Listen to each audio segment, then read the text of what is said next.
ஆசிரியர்கள் அனைவருக்கும் வணக்கம். மிக மிக முக்கியமான செய்தி. தமிழக அரசு ஒரு அதிரடி உத்தரவு ஒண்ணு பிறப்பிச்சிருக்காங்க. சிறப்பாசிரியர்கள் ஒருபுறம் டெட் தேர்வு குறித்து சொல்லிட்டு இருக்காங்க. டெட் தேர்ச்சி ஆல்ரெடி தேர்ச்சி பெற்ற ஆசிரியர்கள் ஒரு பக்கம் சொல்லிட்டு இருக்காங்க. இப்படி இருக்கக்கூடிய சூழ்நிலையில ஒரு கான்ட்ரோவர்சி கிரியேட் ஆயிருக்கு.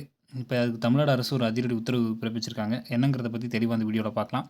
அதுக்கு முன்னாடி நம்ம சேனலுக்கு புதிய பார்வையாளர்களாக இருந்தீங்கன்னா மறக்காமல் சப்ஸ்கிரைப் பண்ணிக்கோங்க.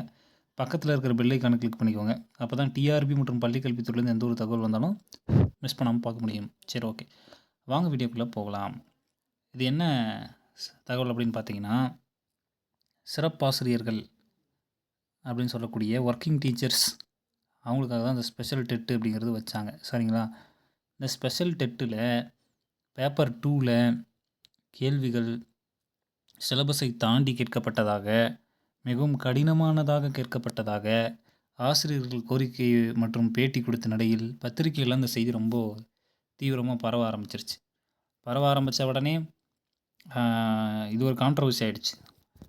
ஆல்ரெடி டெட் தேர்ச்சி பெற்று பணியில் இல்லாத ஆசிரியர்கள் என்ன சொல்கிறாங்க அப்படின்னா, நீங்கள் இப்போவே இவ்வளோ கஷ்டம்னு சொல்கிறீங்க, நாங்கள் அப்போவே அந்த எக்ஸாமை 2013 கிட்டத்தட்ட ஒரு 10 வருஷத்துக்கு முன்னாடி எழுதிட்டு 13 வருஷமாக நாங்கள் வேலை இல்லாமல் இருக்கிறோம். நீங்கள் வேலைக்கு போயிட்டீங்க, உங்களுக்கு இந்த டெட் எக்ஸாம் எழுதி பாஸ் பண்ணுறது உங்களுக்கு கஷ்டமாக இருக்கா அப்படின்னு அவங்க கேட்குறாங்க. நாங்கள் எக்ஸாம் எழுதி குவாலிட்டியாக இருந்தும் வெளியில் நிற்கிறோம்.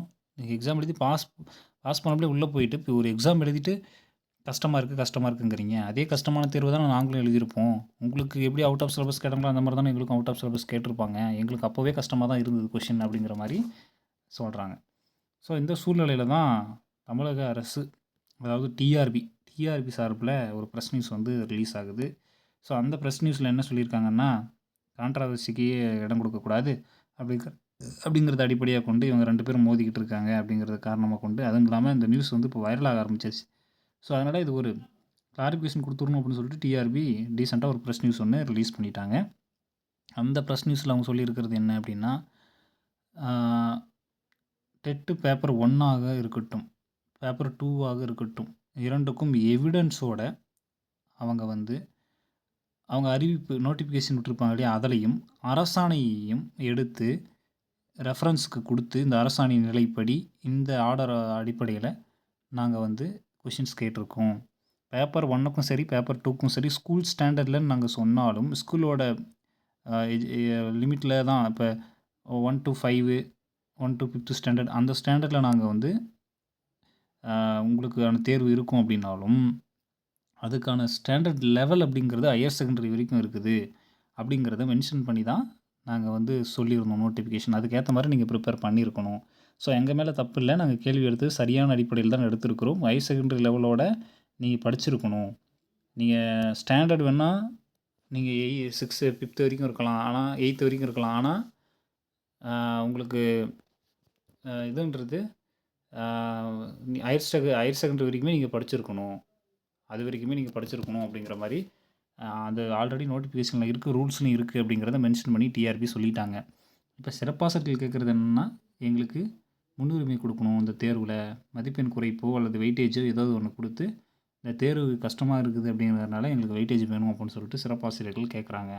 டெட் தேர்ச்சி ஆசிரியர்கள் அதெல்லாம் ஒன்றும் இல்லை, அவங்க எழுதி பாஸ் பண்ணட்டும். நாங்களாம் 82 மார்க்கு இருந்தபோது பாஸ் பண்ணோம், 75 மார்க் ஆன பிறகு பாஸ் பண்ணோம். அதனால் இவங்களுக்கு மட்டும் தான் கஷ்டமாக இருந்தால் நாங்களும் எழுதி கஷ்டப்பட்டு பாஸ் பண்ணலையா அப்படி மாதிரி இவங்க ஒரு பக்கம் அவங்களோட கோரிக்கையை முன் வைக்கிறாங்க. இதனால் இந்த சிறப்பாசிரியர்களுடைய ரிசல்ட் வரும்போது தான் நமக்கு நிறைய விஷயங்கள் தெரிய வரும்.